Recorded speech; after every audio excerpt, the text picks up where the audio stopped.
Hello and welcome to Inside Sports. I'm Wes Decker. So good to have you along this week. If you saw the show last week, and I hope you did, you might understand why I'm a bit hesitant to say I'm the host, because admitting that last week got me in a bit of a tight spot as it turned out. Fortunately, it all turned out to be merely a dream. Now, what wasn't a dream was that we gave you the longest Inside Sports program that we have ever produced. Now, with that comes a greater margin for error, and there were a couple of mistakes that I made that I certainly realized right away in watching the show back. First off, I had Boonsboro's football team playing its opener on the road instead of at home, and I had North Hagerstown's football team playing on Friday night instead of Saturday afternoon. Now, in the interest of accountability, I mentioned that to you. Plus, well, the schools wanted to make sure I was accountable too. Boonsboro and North Hagerstown each sending me a handy little manual titled Schedule Reading for One Big Dummy, which apparently is me in that particular case. Now, after I saw that, though, I have to say I wanted to just take a sledgehammer right to the TV. I couldn't believe I had done that. And speaking of a sledgehammer, man, there's a whole different image of a sledgehammer in Miley Cyrus's video, Wrecking Ball, which I only mention. It's not that she's going to be my go-to girl this year by any means. I only mention that because it got 19.3 million views in 24 hours on Vivo, setting an all-time online record, which leads me to the fact that we're not only on TV, we're also online at antpod.com and now on YouTube. So you can hit us up there anytime you want. Coming up on this show, there's lots to get to, including the Washington County Public Schools soccer tournament. Rounds 1 and 2 played over the weekend. Coach Chris Downs of Williamsport here to talk about his boys team and all of Week 1 football. And that begins with the featured game right after this. Behind every great child, there is a great foundation. Premier Martial Arts will empower your child and give them a premier foundation to success. Our instructors have the passion to teach classes designed to build premier skills. Your child will develop greater self-control, confidence, and concentration. Premier Martial Arts will take your child up the path of greatness. Call Premier Martial Arts today. Honey, I just got the mail. We got 6 new bills today. We don't have enough money.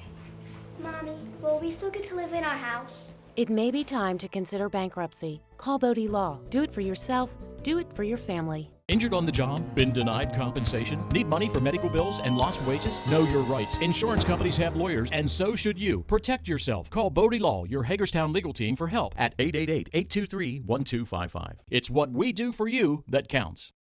Welcome back to Inside Sports. We begin this week with our featured football game, and a gorgeous sun-soaked Saturday afternoon provided the backdrop for the first intra-county matchup of the season as Clear Spring kicked off against St. James. It was the season opener for Clear Spring, facing a Saints team that, despite 19 penalties for 185 yards, still managed to take a lead into the fourth quarter before losing its initial game the previous week. St. James looked refocused early, churning out 23 yards on back-to-back carries by Noah Cisse to the Clear Spring 28. But after an incomplete pass, Cisse couldn't elude Clear Spring defensive tackle Jacob Menard, bringing up a 4th and 3. And there, Menard ended the Saints' drive for good. Starting from his own 30-yard line, Blazer quarterback Jake Brandt went right to the air, finding Glendon Mills for a quick 23 yards to the St. James 47. A spot on the field from which the Blazers would not move on this series, thanks in part to Saints linebacker Tyler George. A Brandt punt pinned St. James at its own 6, but 3 straight runs by Justin Pank advanced the ball to the 29. Before, Clear Spring phenom Joey Fisher effectively ended that possession in the Saints' backfield.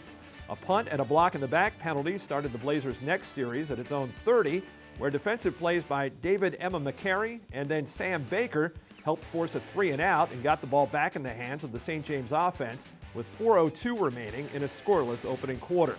However, a 22-second, -5-yard possession put the Clear Spring O right back on the field, and after 4 straight runs, Brandt hit Brandon Blair for 55 yards to the St. James 1.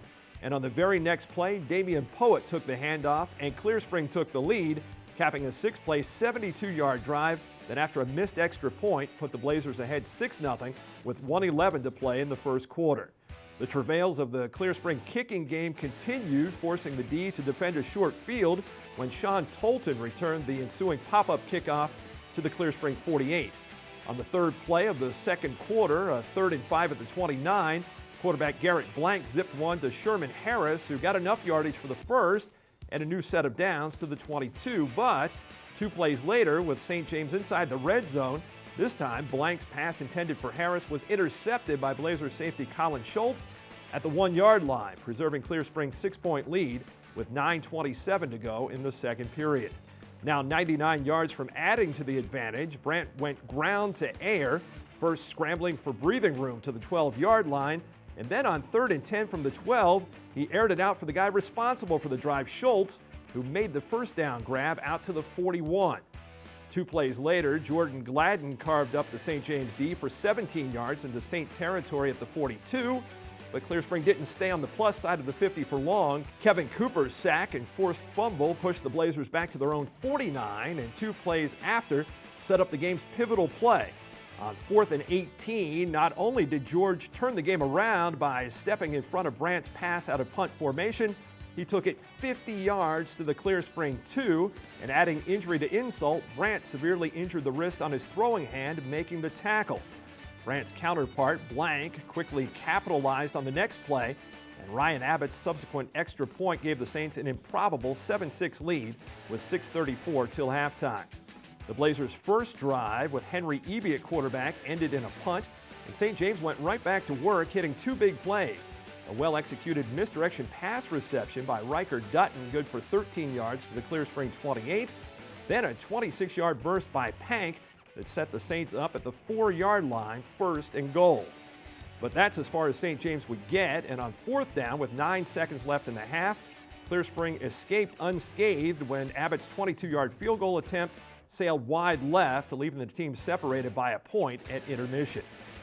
Trailing 7-6, Clear Spring drove 34 yards on its first 3 plays of the third quarter before Grant Tribble and Cooper dropped Eby for a 9-yard loss. A play before, Emma McCary stripped the junior of the ball, and George recovered at the St. James 48-yard line. As if the Blazer D had just received its cue, Fisher broke through to drop Cisse for a loss of 5 on 1st down, and then on 3rd down, Schultz returned the turnover favor with his 2nd pick of the day.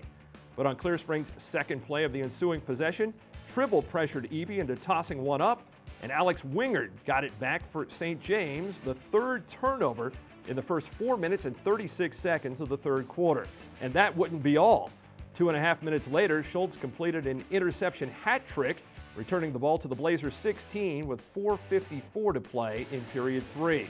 However, it turned out to be a temporary stay of execution for Clear Spring because when they couldn't move it and had to punt, things unraveled thanks to a bad snap, and after taking over at the 15, a face mask penalty and a short run later, Blank snuck it in from the 3 to extend the St. James lead to 7, which due to a high snap on the conversion attempt and Fisher's long arms remained that way at 13-6 with 2:32 on the third quarter clock.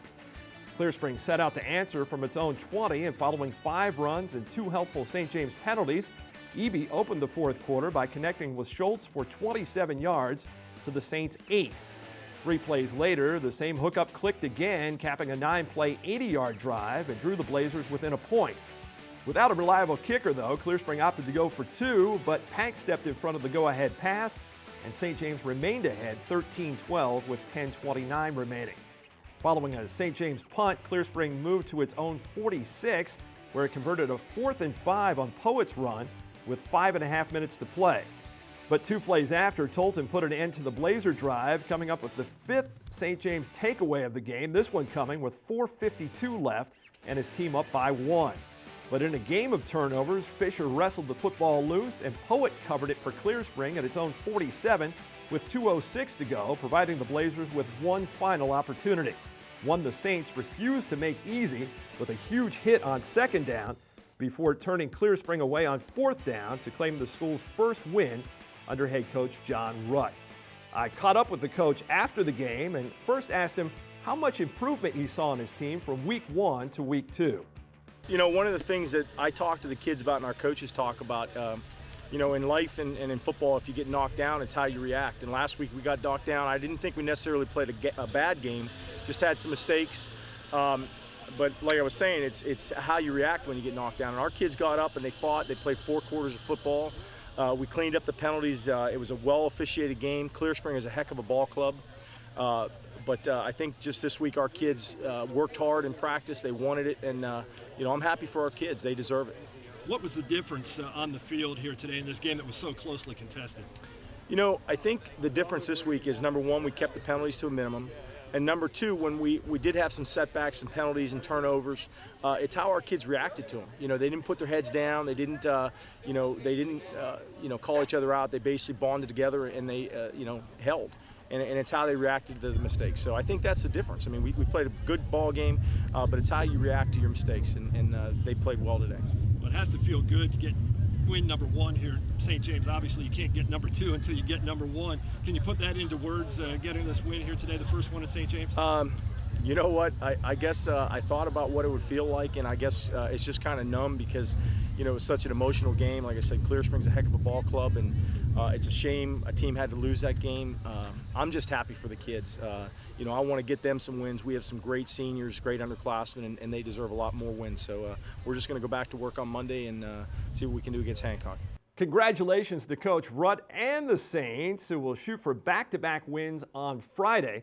Clear Spring, meantime, off the loss of its first game and its starting quarterback, travels to Brunswick on Thursday, hoping for a better result.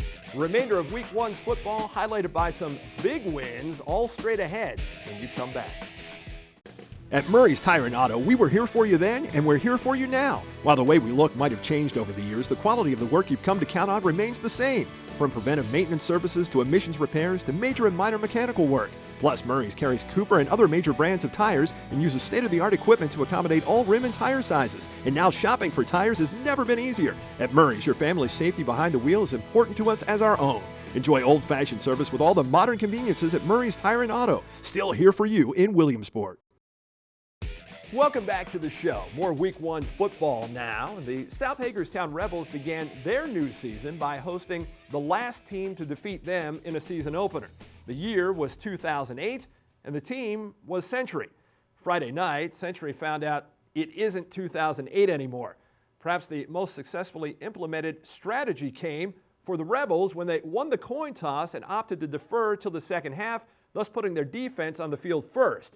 Aided by a Century holding penalty, the South D did its job, and the offense capitalized on a short field to take an early 7-0 lead that 3 minutes and 52 seconds later, the defense, and specifically Ramal Martinez, turned into a 14-0 advantage. The Rebels opened up a 21-0 bulge on Isaiah Smith's second TD run early in the second quarter before Century rallied to close within 7 at halftime. But in the second half, it was all about the South running game. Smith covered 85 yards on a pair of runs 44 seconds into the third period and went on to finish the night with 261 and 5 touchdowns in a 49-26 victory. The new offensive line had its coming out party to the tune of paving the way for 400-plus team rushing yards on the night. The Rebels now go from Avenger to Revenger as they take on a team they beat last year coming up on Thursday night, Thomas Johnson. The Patriots were a 34-7 winner over Catonsville in their opener. Now, the Boonesboro Warriors were moving up to a new world last Friday night, the classification known as 2A.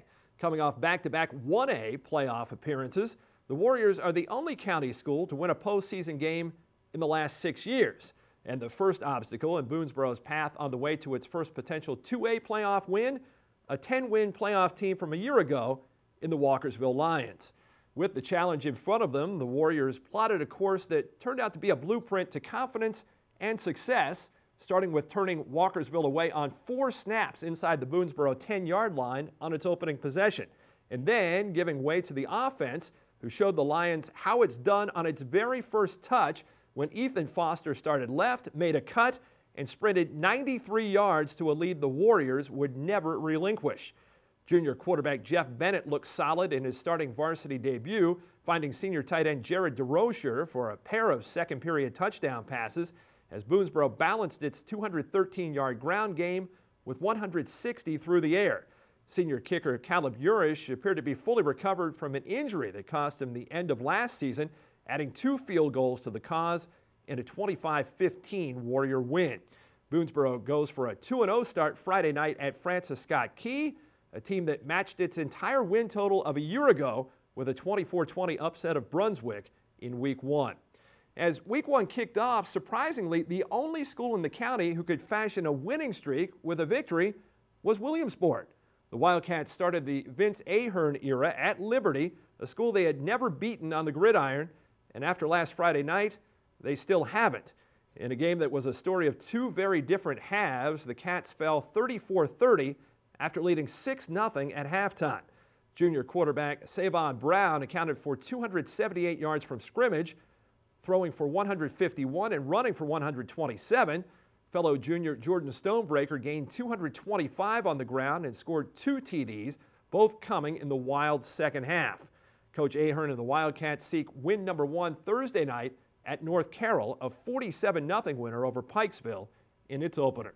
On Saturday, in a showdown pitting 2 of the state's top 30 teams against each other, the defending Antietam Conference champion North Hagerstown Hubs traveled to Baltimore to take on the defending 3A North Region champion Millers of Milford Mill Academy.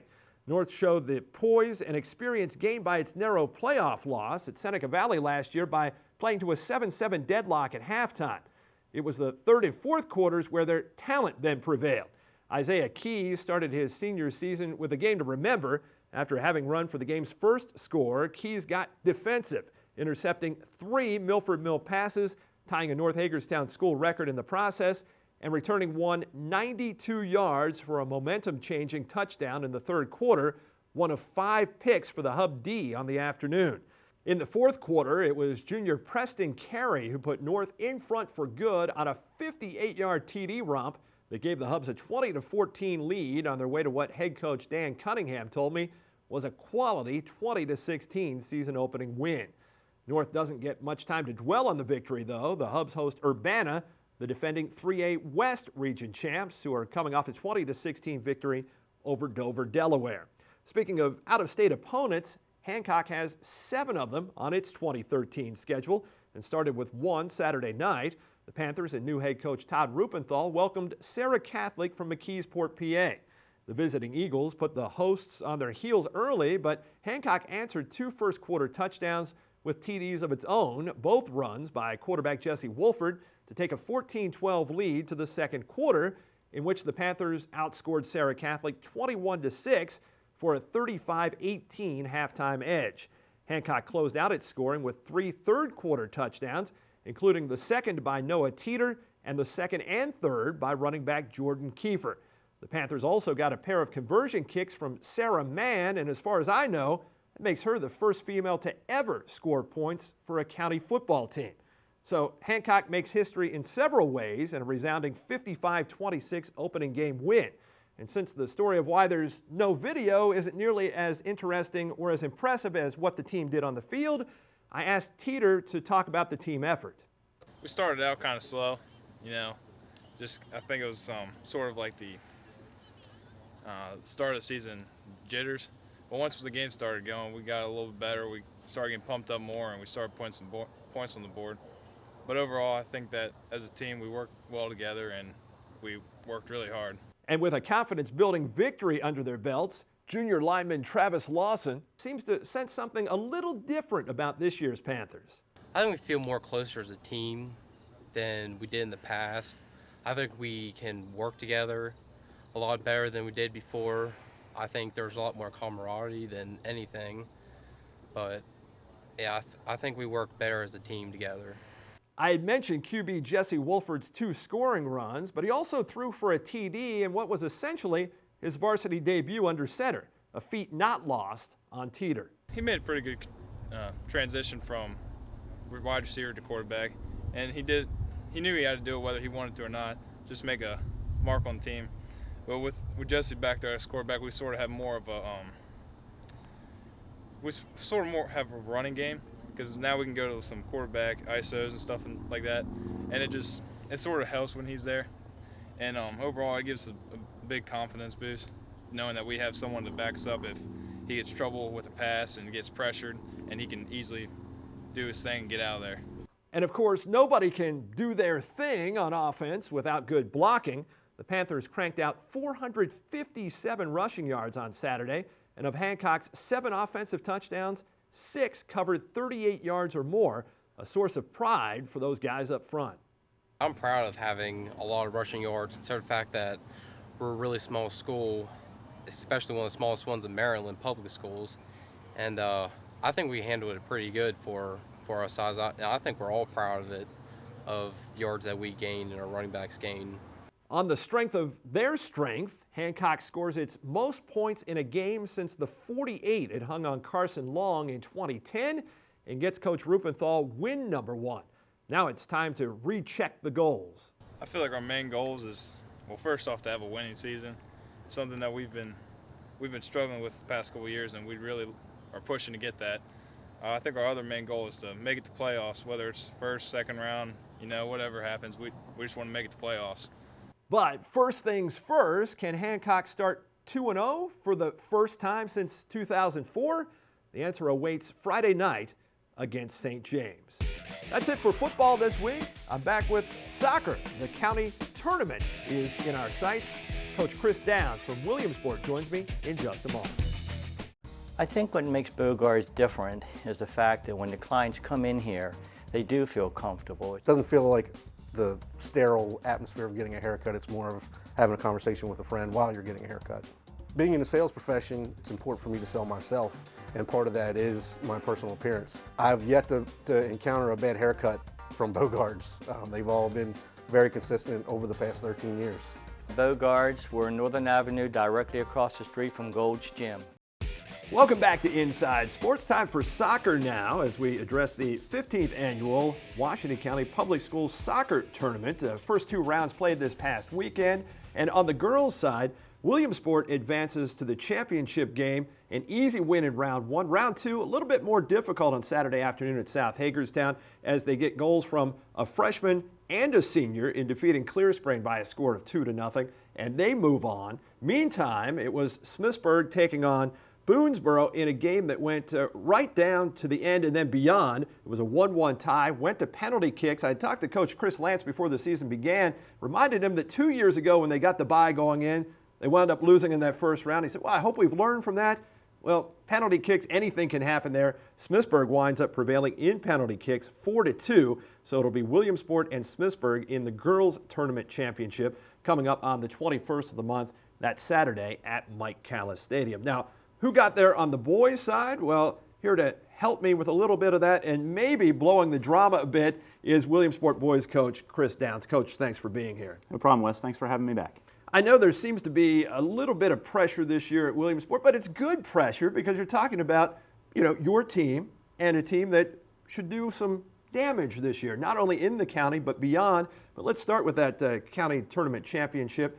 Game number 1 for your team on Friday. Real tussle against Boonesboro, a team that looks to be an up-and-coming team this year. You get that win 2-1. Talk a little bit about that game first and foremost. Well, we knew going in that Boonesboro was going to be a much better team. They're very athletic. They're very good in the back. And so we knew we were going to have our hands full. But, credit to our kids. We made a few adjustments at halftime, and, we were able to go out and get 2 second-half goals and really hold them. Their goal was on a penalty, so we felt pretty good about where we were. And Corey played a great game for us in net. And to finish it up like we did and get that goal in the last minute was great for us, and we avoid those PKs you were just talking about. Yeah, I was going to say, if anybody knows about penalty kicks and them not necessarily going your way, especially in the county tournament, and this wasn't the championship round by any means, but obviously you want to get that first win of the season too. What did you learn about your team after game number 1 in true competition? Well, I think resilience. We found out that all the track work has paid off. We've really put a commitment to fitness this year. And trying to get in shape because this is a pretty grueling weekend. And 3 games in our first 4 days is kind of a testament to that. But we just talked about how important it was to get off to a good start, regardless of what it was, and building and going forward. And the game-winning goal, there was a little bit of irony to that goal being scored by the player who scored it. Talk a little bit about that. Well, Hart Weaver has really been our guy doing the dirty work in the trenches. You know, everybody kind of keys on Owen, but a lot of people forget that Hart knows how to put the ball in the net. And, you know, the irony of all that is he scores a goal with a minute left, and he's really the goalkeeper that would have taken the penalty kicks on that end. So we were all joking with him, basically said, you know, you scored because you didn't want to do that, and completely fine with us. So. Yeah, I'm sure it was. Jarrett Rickard's very good on the other side for Boonesboro in goal, and we'll get back to Boonesboro here in a moment. But then in the championship round on Saturday, you get a South Hagerstown team that really rolled into that game with a lot of momentum. They pull an upset on Friday at Clear Spring against the team that was the defending champion from a year ago. Now South is at home on Saturday, so you're kind of going to their turf to play that game. They've got everything to play for, given the fact that, you know, they weren't really expecting perhaps to be in that position. You come out early, though, and you get some early goals, and that really sort of solidified Williamsport in that game. Yeah, we really preached. We were kind of in this situation a few years ago. South had really done a good job in the first round beating North in PKs.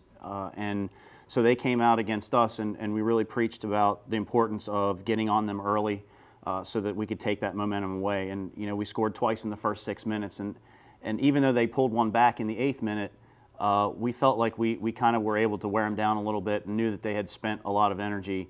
And again, fitness came in a little bit, but you know, credit to Ryan's boys. They played really well Friday night. You know, Clear Spring have been unlucky on a coin flip, but at the same time, you know, they definitely deserve to be there, and you're going to see some good things from them this year. I'm almost certain. You know, unfortunately we have to go back there so soon next Tuesday, but you know, again, we really just wanted to get on them early, and we were able to do that. Yeah, from what you saw in the county tournament, what's it kind of tell you about the county for this season ahead? I mean, seemingly there aren't any easy games out there. No, I think this is probably the first year since I've been coaching. You really can't go out and say that, you know, before you'd have teams that you think, you know, hey, we can do pretty well against them. But I think we're pretty even this year. I really think that anybody can win on any given day. So you have to be ready to go, and particularly with teams like Boonesboro and South who have gotten a lot better. Clear Spring's always very tough. North's North. Smithsburg's going to get better by the time the season ends. So there really isn't a team that you go in there and say, you know, hey, we got this tonight. We're going to have to earn everything we get. So. And how positive is that for the county? I think it's good. You know, particularly when we give good showings in Frederick and Carroll County. We're all playing more of those teams now with playoffs and a lot of teams moving up in classification like Boonesboro. So I think it is good for us. I think we're still a little bit behind overall, but at the same time, we're going down the road now and earning a lot of respect where we maybe haven't before. So that's always a good thing. And back to Boonesboro again, Boonesboro and North Hagerstown. North Hagerstown, just for whatever reason, always plays so well in the county tournament. It was a 0-0 game after regulation between those two. Boonesboro winds up winning in penalty kicks. So as you alluded to, a rematch now against Boonesboro coming up on the 21st. You know, I know you're not going to give away any type of strategy here, but you know, having seen them in a game in which your team faced them, do you feel that's more of an advantage for you? Is that an advantage for Boonesboro, or is it a toss-up? Well, I think, you know, given what we just talked about, I think it's always hard to beat someone twice in a season, and Boonesboro is now a team that we're going to face 3 times at least if we don't draw them in the playoffs. Very similar to my first year, we lost to Boonesboro in the opening round and then came back and beat them in the championship game. I'm hoping history does not repeat itself in that sense, but at the same time, you know, we have some things that we've changed since then. We've made some adjustments, and we feel pretty good, but you know, make no mistake, Boonesboro is going to have some games under their belt, and they're going to give us everything we can handle. So we're ready for that, though. Williamsport looking for its first county championship since 2008. Coach, best of luck going forward. We'll have an eye on you there in the county tournament championship game for sure on the 21st, and have a great season. Thanks, Wes. Appreciate it. And thanks to all of you for watching. Hope to see you back here next week when we do it all again on The Inside. Hey, your sisters and your brothers, your haters and your lovers, you gotta get up in the streets. Hey, don't complain to mother, they hiding under color, you gotta get up on your feet.